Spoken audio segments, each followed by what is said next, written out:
Fala pessoal, tudo bem? Vander Alves aqui, um prazer poder estar aqui falando com vocês. Hoje nós temos um tema para nossa aula muito interessante. Nós vamos falar sobre o autismo, né? Esse assunto que hoje ainda precisa ser debatido, precisa ser discutido, a gente precisa trazer informações para que a gente possa lidar melhor, né, com essas pessoas. O dia 2 é considerado, desde 2007, o Dia Mundial da Conscientização do Autismo, né? E é importante nós falarmos sobre isso para poder diminuir a discriminação e o preconceito com as pessoas autistas. O mês azul é a cor escolhida para representar o autismo no mundo todo. Então, vários patrimônios históricos, eles ficam iluminados com a cor azul, várias campanhas são feitas durante esse mês com o objetivo de aumentar o respeito à diversidade e essa neurodiversidade na qual o autismo está incluso. E apesar de o autismo, apesar de não ser uma doença, ele é um transtorno que causa múltiplos genes envolvidos, né? E traz uma dificuldade nas habilidades sociais e no comportamento, restringindo, assim, as pessoas na fala, na comunicação verbal e não verbal. E a sociedade, ela tem muita dificuldade de entender o autismo, até porque não é só um tipo de autismo que existe, né, gente? Nós temos vários tipos diferentes e dentro de cada tipo diferente há um aspecto imenso que tem uma variação de níveis que são desde níveis leves, né, de suporte, onde a pessoa tem uma autonomia, uma independência que precisa de pouco ou nenhuma intervenção, até pessoas que têm muito prejuízo por causa dos sintomas que são altos e eles não conseguem se desenvolver sozinho, que precisam de suporte o tempo todo. Por isso, esse assunto, né, o autismo, ele tem uma abrangência muito grande, é muito amplo, porque ele tem uma variação de sintomas diferentes. E a sociedade, ela tem dificuldade de abraçar essa causa, porque muitas vezes, principalmente em caso de autismo mais leve, que precisa de menos suporte, tem muito julgamento, tem muito preconceito, tem muita gente que critica essas crianças por não entender, né, por não saber a fundo os sintomas. Muitas pessoas confundem com falta de educação, né, trazendo até uma falta de respeito com as pessoas, devido ao comportamento deles, né? Então, já passou da hora da gente olhar com outros olhos essa causa. O número tem aumentado muito. Hoje, a estatística oficial é de 1 para cada 36 crianças. E isso vem aumentando por causa que hoje a gente tem uma facilidade maior de diagnóstico, né? Então, hoje isso vem aumentando esse diagnóstico em criança, em jovens e adulto. E a campanha desse mês vem para a gente não só informar sobre o autismo, mas também para a gente falar dos direitos e divulgar esses direitos que essas pessoas têm. E ajudar essas famílias que estão chegando nesse novo cenário, né? E também os pequenininhos, né? Essas crianças nas escolas que precisam e têm direito ao suporte, à adaptação. Nós precisamos de suporte, nós precisamos de dar suporte aos jovens que estão descobrindo a si mesmo, descobrindo o mundo, né? Esse mundo que para eles tem um olhar diferente.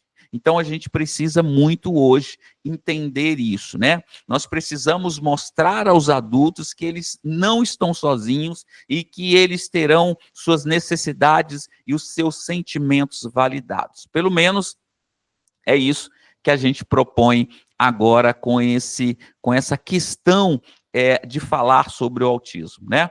Então vamos lá, já que a gente deu esse pano de fundo, vamos falar então direto o que é o autismo, quais são as suas causas como é que ele reflete na vida de uma pessoa.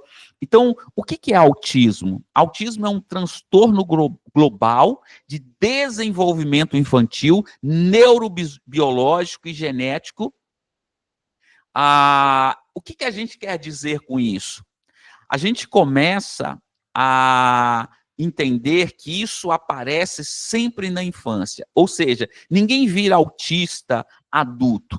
Então, é um transtorno que já vem no desenvolvimento infantil neurobiológico, porque tem isso tem alteração bioquímica das estruturas cerebrais, né? Ela tem uma alteração na estrutura cerebral e genética, ou seja, tem uma carga genética, isso é importante a gente falar.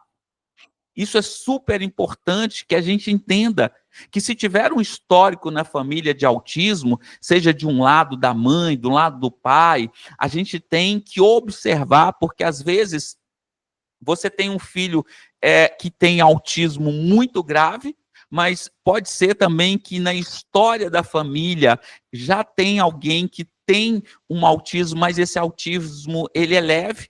Então isso tem uma variação muito grande, a gente precisa entender isso. Então, o autismo, ele se manifesta sempre antes dos 3 anos de idade e se prolonga por toda a vida. Isso é super importante, tá? A gente entender quais são os níveis e quais são os sintomas. Os sintomas, ele aparece antes dos 3 anos de idade e se prolonga ali para a vida toda, né? O que a gente vai fazer é modular para que as pessoas tenham uma vida melhor. Então, não tem cura, não tem como extinguir isso. O que a gente vai fazer é modular, né? É trazer um melhor entendimento para que eles tenham uma qualidade de vida melhor.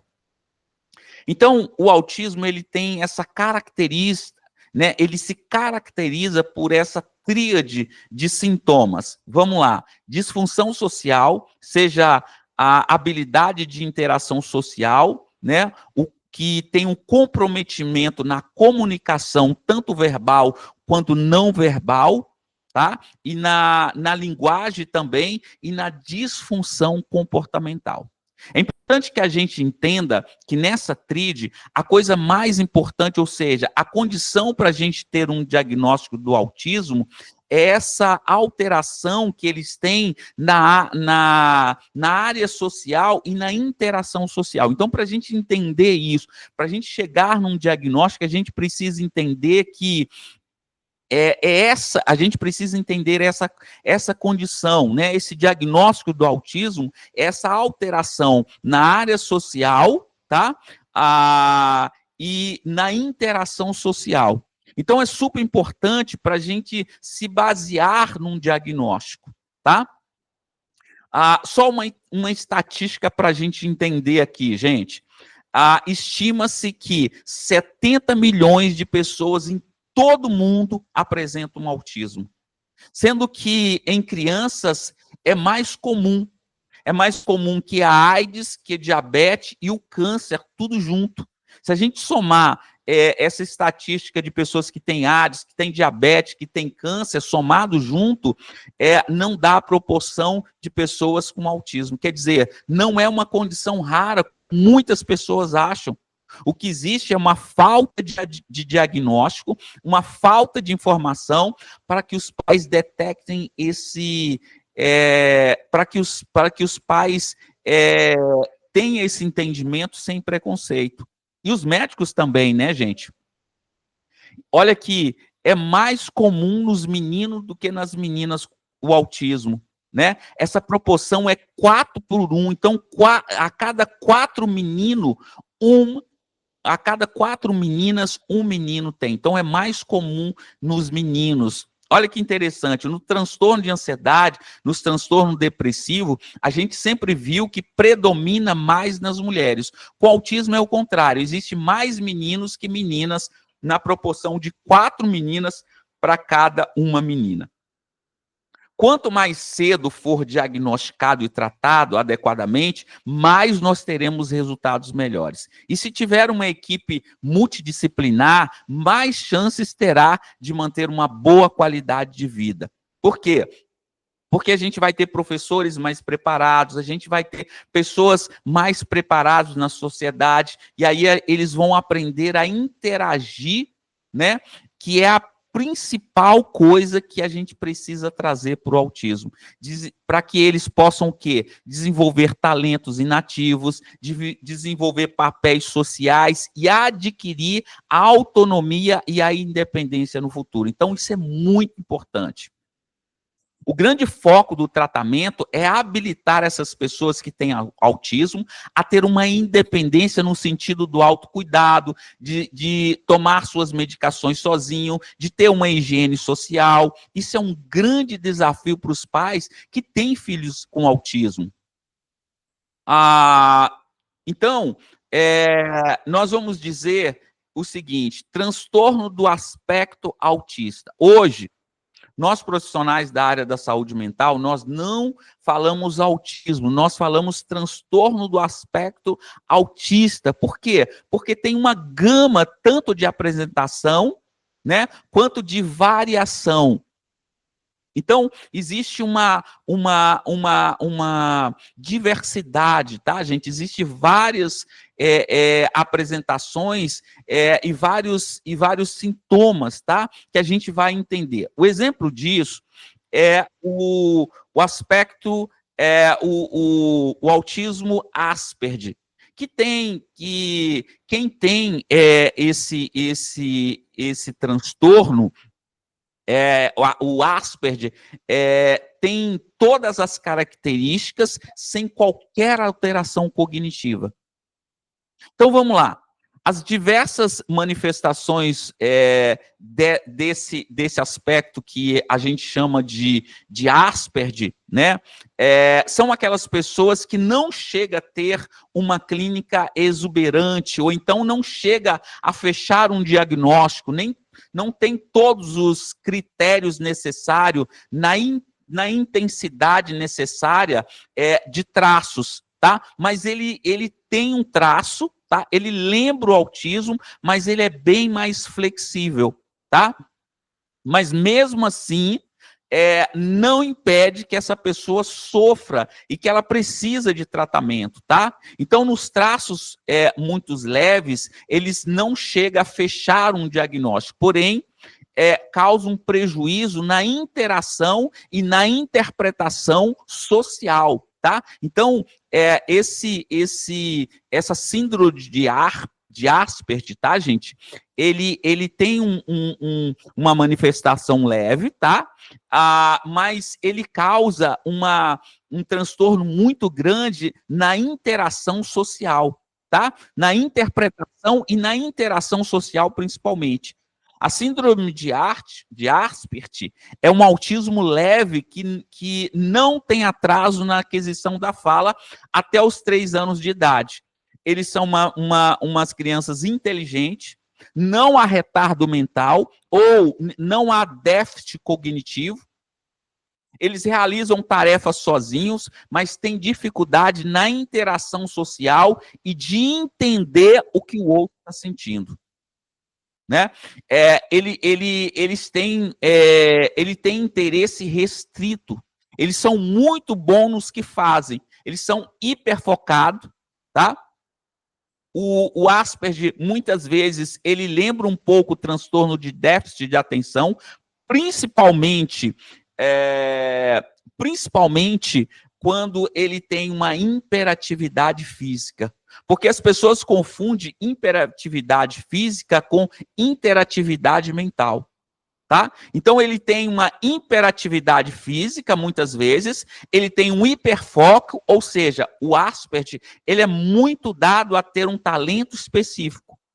E ele é muito focado em determinados assuntos, em determinadas ações. Por isso, que a gente faz confusão, mas quando você examina direitinho, você vê que o Asperger, existe uma questão de interação social, que é que é muito difícil no caso do TDAH. O TDAH, ele interage socialmente.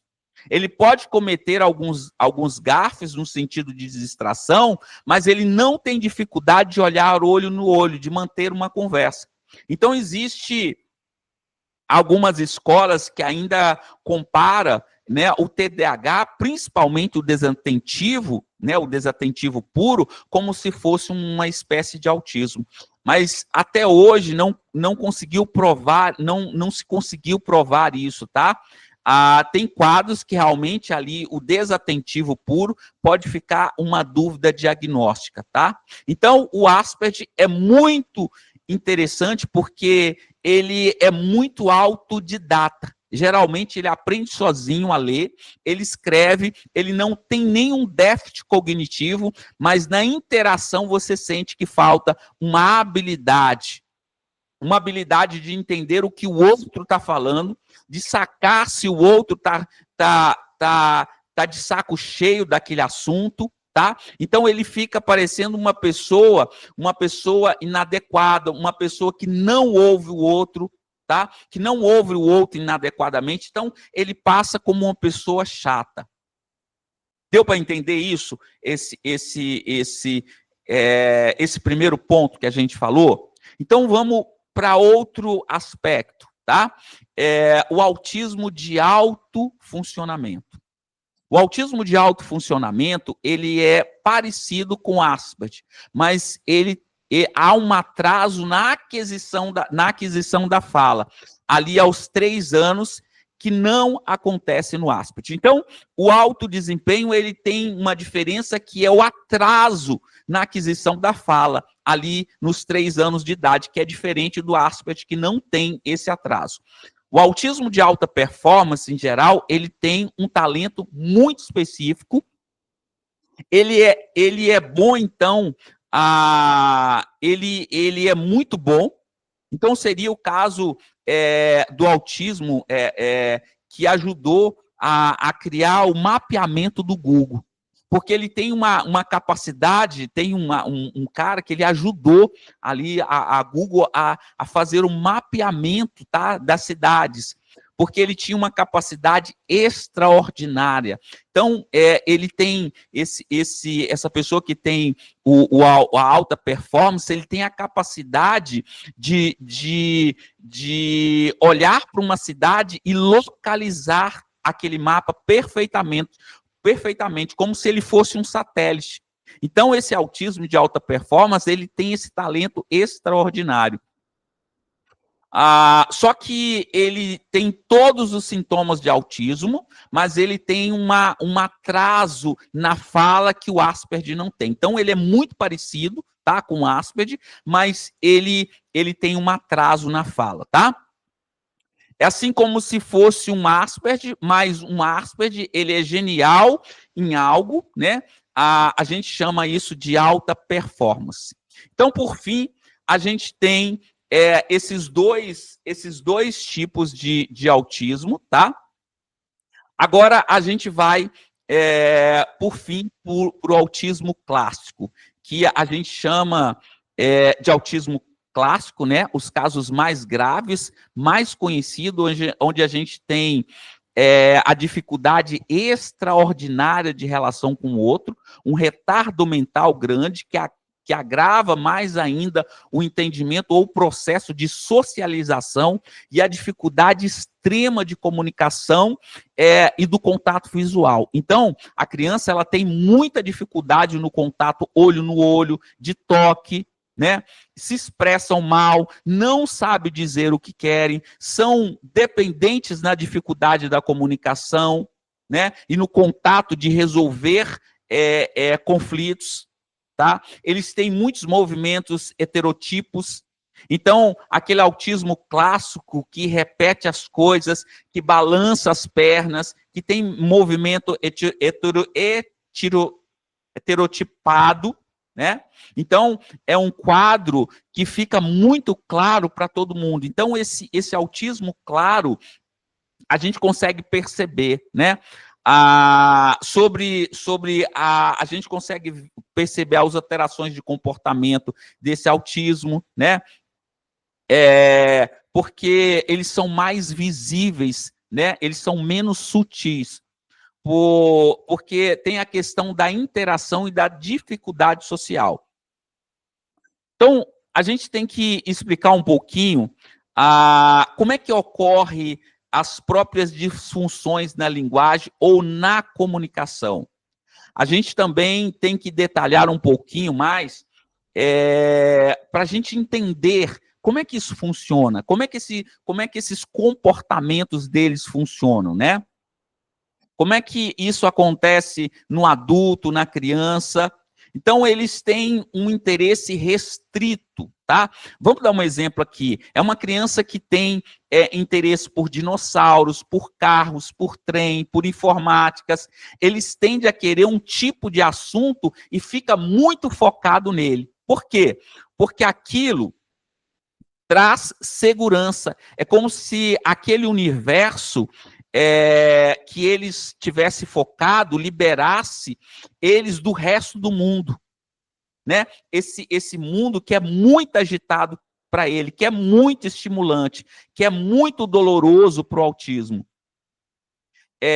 que traz um estímulo demais. Então, eles chegam, eles são muito chegados a assuntos que tem um assunto onde eles podem estar ali aprofundado, focado, tá? Que não tem muitos detalhes.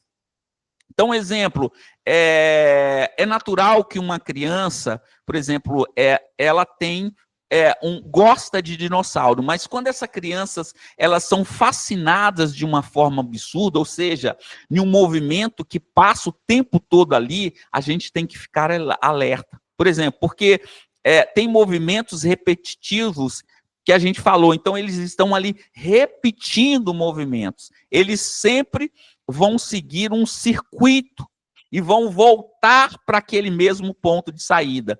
Isso para o autismo e para a criança que tem autismo é uma coisa muito tranquila e traz paz para ele. Como se ele pudesse ouvir a mesma música, né? E eles ouvem a mesma música por horas, né? E eles assistem o mesmo filme infinitas vezes, tá, gente? Quando a gente fala infinitas vezes, são infinitas vezes mesmo. Ele chega a decorar o texto do filme, e essa previsibilidade acalma eles. Porque imagina que o autismo, ele deve ter uma sensibilidade, ele tem uma sensibilidade ao mundo. Então, tudo que é muito imprevisível deixa ele muito alerta, deixa ele muito desconfortável, porque ele tem dificuldade de interpretar o que está acontecendo ao seu redor. Então, é por isso que ele tem interesse por informática, por desenvolver talentos, ele pode desenvolver talentos muito grandes na informática, porque lembra que a informática ela tem uma linguagem digital, uma linguagem binária, ou seja, 0, 1, 0, 1. Então, é um jogo, né, muito simples, que pode ser complexo, né, de programar, mas é simples, né, para eles. Um computador, ele tem uma linguagem numérica que é 0101, tudo 01, né? E aí vai só modificar 0001, né? Então, isso para eles é muito previsível. Para a gente pode ser chato. Então, eles dominam a linguagem analógica, né? Eles não dominam a linguagem analógica, quer dizer, analógica de metáfora, que é o universo humano. Então, uma coisa de interpretação, de poesia, de interpretar as coisas, essas coisas subjetivas, que tem metáfora, isso para ele é muito difícil, né? Porque eu costumo dizer que a gente tem que pensar numa pessoa autismo como se ele fosse uma espécie de inteligência artificial. Eles são apegados a rotinas, eles fazem sempre do mesmo jeito, sistematicamente, eles têm um ritual como se fosse mania. Eles precisam dessa reprodução o tempo todo, dessa mesma coisa, para quê? Para que eles possam se sentir seguros. Então, é muito comum que mães, elas falam que os filhos são cheios de manias, que os filhos tanto as crianças como os adultos, eles são cheios de mania. E essas manias, para ele, é uma maneira de manter o mundo previsível e seguro. Os movimentos diferentes, partes repetitivas, isso acalma eles. Por exemplo, balançar o corpo, bater palma, pular torcendo os dedos, abanar as mãos, esses movimentos assim. Que é um movimento diferente do TDAH, que é um movimento por necessidade de dar vazão ao cérebro. Com autismo já é diferente, ele se acalma. Aquilo é como se fosse um ritual de acalmar mesmo, de trazer uma calma para eles. Mas não tem, para eles, não tem um propósito específico. Se você perguntar, eles vão dizer que é bom e ponto.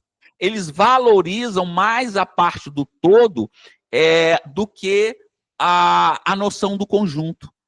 Eles demoram mais tempo para mudar o foco, tá? Então, o autismo, gente, eles demoram mais tempo para mudar o foco. Tudo indica que o cérebro do autista, ele tem uma dificuldade em fazer conexão. Eles têm o tal do neurônio espelho. Só que esse neurônio espelho é como se fosse um pouquinho mais lento. Então, eles levam mais tempo para ler uma fisionomia, por exemplo. Ninguém fica com uma fisionomia parada para dar tempo do autismo, porque ninguém fica ali parado. Deixa eu dar um exemplo para vocês verem. Quando a gente olha para uma pessoa, o nosso cérebro, ele escaneia a pessoa.